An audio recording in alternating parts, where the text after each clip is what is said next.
آپ نے کہا تھا کہ دین کی بنیاد صداقت پہ ہے. میں تھوڑی سی کیونکہ پاکستان کے حوالے سے بات ہوئی تھوڑی ہسٹری میرے ذہن میں اس وقت آئی اور علامہ اقبال کے وہ اشعار جو میری امی مجھے بانگے درا و بال جبریل پڑھاتی تھیں بچپن میں یاد آ گئے. دیکھیے قائد اعظم محمد علی جناح کانگریس میں تھے, مسلم لیگ میں نہیں تھے, ٹھیک ہے نا.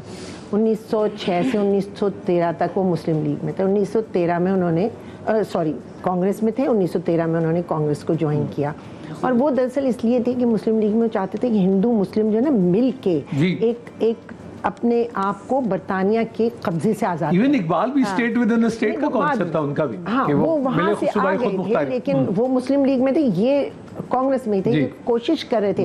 لیکن جب انہیں اندازہ ہوا کہ نہیں یہ ہندو نہیں مانے گا تو پھر انہوں نے جب مسلم لیگ کو جوائن کیا, پھر 1915 میں انہوں نے میثاق لکھنؤ کیا, وہ پیکٹ ہوا. اس کے بعد 1930 میں علامہ اقبال اس مرحلے پہ آ گئے تھے کیونکہ اقبال نے جو شروع کی شاعری ہے اس میں گل و بلبل بھی ہے, عشق بھی ہے, محبت بھی ہے, سب کچھ ہے. لیکن پھر اس کے بعد جب انہوں نے مسلم لیگ کی صدارت کی تھی 1930 میں, اور وہ جو تقریر ہے ان کی جس میں انہوں نے بشارت دی تھی پاکستان کی, وہ سننے اور پڑھنے وہ پڑھانا چاہیے, وہ بچوں کو پڑھانا چاہیے, ہمارے نصاب میں ہونا چاہیے. وہ تقریریں جو قائد اعظم نے کی, جو علامہ اقبال نے کی, جو اس میں ایک بات وہ جو صداقت والی بات میں کمپلیٹ کر لوں, اس وقت علامہ اقبال نے جو اشعار کہے تھے ان کا رویہ بالکل ان کا سبق پھر پڑھ صداقت کا, عدالت کا, شجاعت کا, لیا جائے گا تجھ سے کام دنیا کی امامت کا. تو وہ ادھر آ گئے تھے جہاں اللہ تعالیٰ فرماتا ہے کہ میں دنیا کی امامت تمہارے حوالے کرتا ہوں, تو اس وقت انہوں نے بشارت دے دی تھی. اور پھر فرمایا کہ وہ صداقت کے لیے جس دل میں مرنے کی تڑپ پہلے اپنے پیکر خاکی میں جہاں پیدا. اور کچھ چیزیں مجھے لگتا ہے خوشبخت آپا ہم بچوں کو اس ٹائم پہ بھی پڑھانا شروع کرتے تھے جب اس میں ایک چیز نہ شعور ہی نہیں آتا, اتنی معرفت نہیں آتی کہ وہ سمجھ پائے. تو کچھ چیزیں بڑی چیزیں مجھے لگتا ہے کہ اب آپ بچوں کو اس ٹائم میں زیادہ پڑھانے کی ضرورت ہے جب ان کے اندر شعور آ جاتا ہے. شعور آ جاتا ہے تو ہم سمجھتے ہیں کہ اب یہ بچے باشعور ہو گئے, انہیں چھوڑ دیا جائے. حالانکہ اس وقت بچوں کی شعور کو پکڑ کے ان کے ساتھ چلنا, کیونکہ وہی تو ٹائم ہے کہ جب ان کے اندر آپ معرفت پیدا کر سکتے ہیں. بالکل وہ معرفت پیدا کرنے کے لیے تو دیکھیے بڑوں کو اور بزرگوں کو بڑی محنت کرنا پڑتی ہے. ہمارے ماں باپ نے ہمیں کیا پڑھایا, ہمارے استاد کیسے تھے, ہمیں کیا تعلیم دی گئی. دیکھیں کتابی تعلیم تو ہم نے بھی وہ حاصل کی نا, پاکستان میں ہو رہی تھی, ہم بھی گورنمنٹ اسکول میں پڑھتے تھے, ٹھیک ہے, 10 روپے فیس میں, تو کوئی بات نہیں. لیکن پھر کیا تھا کہ گھر آتے تھے تو امی کہتی تھیں کہ یہ بانگے درا میں سے یہ 2 نظمیں شام تک یاد ہو جانا چاہیے. درود تاج 8 سال کی عمر میں انہوں نے ایسا رٹوا دیا کہ میں خواب میں بھی ڈر جاؤں تو درود تاج پڑھوں گا. اچھا یہ تو بتائیے کہ ایک تو آپ اپنی نانی کے بارے میں بتائیے, ان کی شخصیت کے بارے میں, اور پھر آپ جب وہ گئی 99 میں حضرت قطب الدین بختیار کاکی اور حضرت نظام الدین اولیاء کے اجمیر شریف, ذرا اس کا کچھ سوال بھی ہو تو چھیڑ دیا آپ نے, کیا ذکر چھیڑ دیا. بہت پیاری بات آپ نے کہی. دیکھیے نانی سے تو میری کوئی یادیں وابستہ ہی ہونی ہے کہ ہم یہاں تھے, اور ہماری والدہ سے ہیں. میری والدہ بہت صوفی بزرگ خاتون تھیں, انہوں نے مولانا رومی بہت پڑھایا ہمیں, اور فارسی اس زمانے میں ہم پڑھا کرتے تھے, ہمارے پاس 8 گریڈ تک فارسی تھی, تو اس لیے اردو بھی تھوڑی سی سیکل ہو گئی تھی. تو انہوں نے بہت کچھ بتایا تھا, صوفیاء کرام, بزرگان دین, ان کے سلسلے, ان کے رتبے, تو ہمیں بڑا شوق تھا. تو میری بیٹی جا رہی تھی ایک کانفرنس میں, تو میرے پہ جانا ہوا, تو نظام الدین اولیاء کے مزار پہ گئے, سب جگہ گئے, اجمیر شریف گئے. لیکن وہاں میرے پھوپھی صاحب بھائی تھے جو حسین ٹیکری, وہاں ایک ہے بہت زبردست جہاں سواری اترتی ہے عاشورے کو, وہ اس کے متولی ہیں. تو انہوں نے مجھ سے کہا کہ دیکھو خوشبخت تم جا رہی ہو نا دلی, حضرت بختیار کاکی رحمۃ اللہ علیہ کے مزار پہ جب جاؤ گی نا بہت ادب سے, کیونکہ بہت جلالی بزرگ ہیں, اور ادھر ادھر مت دیکھنا. تمہارے ساتھ بچیاں ہیں, 2-3 اور بچیاں بھی گئی تھیں کانفرنس کی, تو انہیں تو ادھر ادھر دیکھنے مت دینا, ان سے کوئی بے ادبی نہ ہو. تو میں نے کہا ہاں کچھ بزرگ بہت جلالی ہوتے ہیں, جیسے مکے جائیں تو آپ جی وہ ایک اور مزاج اور وہ جمال اور جلال کا وہ. تو جب وہاں میں گئی تو میں نے بچوں سے کہا کہ نیچے نگاہ کر کے اندر جاؤ, فاتحہ خوانی کر کے, اور ہم واپس آ جائیں گے. لیکن میں نے تھوڑی سی, مجھے تجسس تھا, تو میں نے نگاہ اٹھائی تو میں نے دیکھا دور تک مٹی کا ایک میدان تھا, مٹی کیسے تودے پڑے تھے. تو میں نے دیکھا وہ تودے ہل رہے ہیں, تو میں حیران ہوئی کہ مٹی ہل کیسے رہی ہے. ایکچولی وہ سگے آستانہ تھے, اللہ, ہزاروں کی تعداد میں. اور وہ وہاں اس طرح لیٹے ہوئے, گراؤنڈڈ جیسے, گراؤنڈڈ, تو وہ میں انہیں یہی کہوں گی سگے آستانہ تھے, تو وہ جو موو کر رہے تھے, اب ظاہر ہے جوان بچیاں وہ کچھ دیکھ کے ڈر جائیں, گھبرا جائیں, کسی کو شش کر دیں, وہ نہیں ہونا تھا.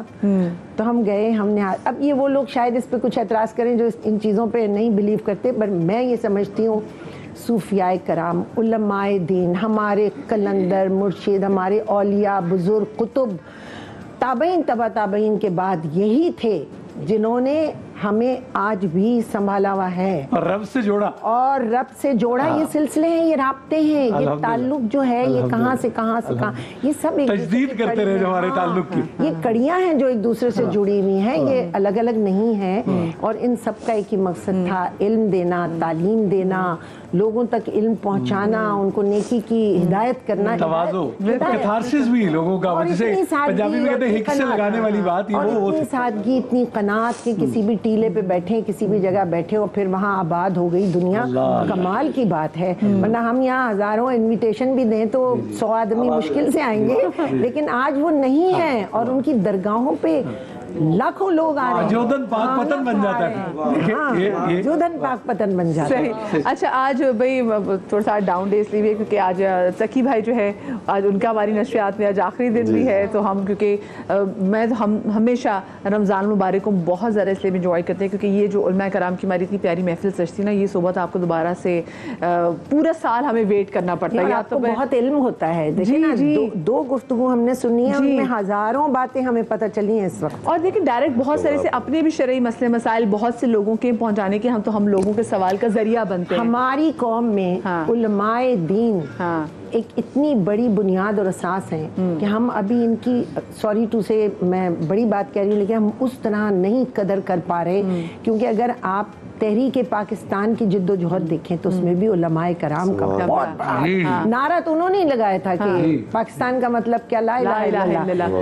زبردست نعرہ تھا. خلافت تحریک کے بعد تو یہ تحریک شروع ہوئی. تقی بھائی, تو کتنا یہ ضروری ہے مطلب کہ کسی بھی آپ کہیں پہ دنیا کے کسی بھی کونے پر موجود ہوں تو آپ رجوع کریں. ہم اپنی آج کل کے ٹائم میں اتنی لوگوں میں ڈپریشن دیکھتے ہیں, تو آپ کو نہیں لگتا کہ لوگوں کے اندر یہ ڈپریشن کم ہوتی ہے, لوگوں کے اندر فرسٹریشن کم ہوتی ہے, لوگوں کے اندر ہوپ جو ہے, ہوپلیسنس زیادہ آ گئی, یہ بھی کم ہوتی ہے اگر لوگوں کا رجوع صحیح ہو جائے اللہ والی. اور ایک اور بات بھی ساتھ کہ پاکستان اور ایران تو روحانی بھائی, مطلب آپ دیکھیے اقبال لاہوری وہ کہتے ہیں اقبال, اور جتنا اقبال شناس ایرانی ہے, ہم شاید وہ پرشین کا جو اقبال کی جو اصل کہتے ہیں پوئٹری پرشین کی, یہ کیوں, یہ کب ہم اس سلسلے کو کر لیں گے جیسے یورپی یونین کی آپ وہی ایک بات کر رہے تھے. میرا ابھی بھی یہ شدید خواہش ہے کہ پاکستان, افغانستان, ایران میں تو کوئی ویزا ہی نہیں ہونا چاہیے. موبلٹی آسان ہو, ہم جائیں, سیکھیں, خطاطی سیکھیں, ایک دوسرے سے علم حاصل کریں. What are we waiting for? جب ہم نے یہ نعرہ لگایا کہ پاکستان کا مطلب کیا, لا الہ الا اللہ,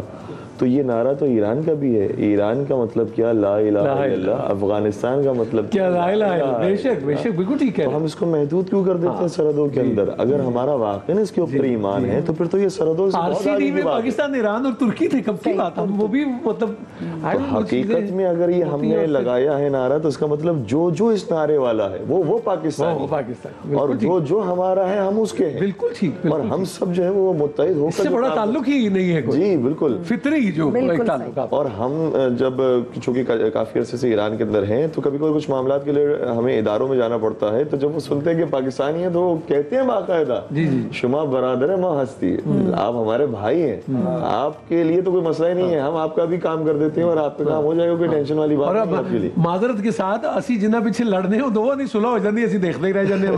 مطلب ود آل ڈیو ریسپیکٹ, وہ جو ایک پروکسی وار کی مطلب اب ٹائز بن رہی ہیں سعودی عرب اور ایران کے مابین, اور وہ سارا ہوا, تو میرا خیال ہے کہ اب یہ وقت آ گیا ہے کہ میرا خیال ہے کہ ہم پہچانے کہ ہمارے فطری اتحادی اور وہ جو روحانی تعلق ہے وہ کن کے ساتھ ہے. میرے خیال اس کے احیا کی ضرورت ہے. جو آپ نے اشارہ فرمایا جیسے یورپین یونین, ہو سکتا ہے کہ وہ آئیڈیولوجیکل ویز میں دیکھا جائے تو ڈیفرنس رکھتے ہوں, فرینچ جرمن سے الگ ہیں, سب الگ الگ اپنی آئیڈیولوجی رکھتے ہیں, لیکن اس کے باوجود وہ دیکھ رہے ہیں کہ دنیا کے اندر رہنا ہے تو اسی کے اندر کامیابی ہے. تو پھر ہم کیوں جو ایک دوسرے سے لڑ کے رہے, اور ہمارا ہمارے پاس تو معاملہ یہ ہے کہ ہماری دنیا کے اندر بھی کامیابی ہے, آخرت کے اندر بھی کامیابی ہے.